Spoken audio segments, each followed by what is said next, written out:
Hello, সবাই কেমন আছেন? সকালবেলা রাইয়ান ও আইমানের নাস্তা খাওয়া শেষ হয়েছে 9:30টার দিকে।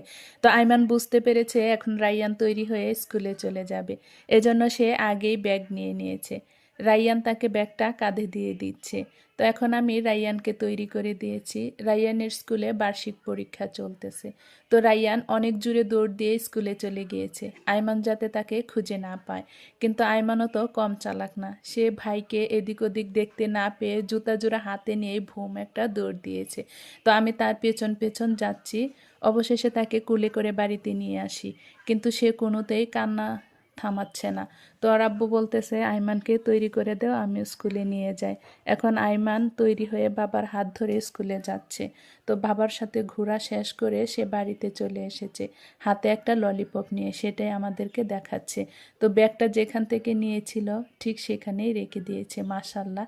এখন খাটের উপর বসেছে জুতা খুলে দেওয়ার জন্য। তো সবাই আইমানের জন্য দোয়া করবেন, ভালো থাকবেন। আসসালামু আলাইকুম।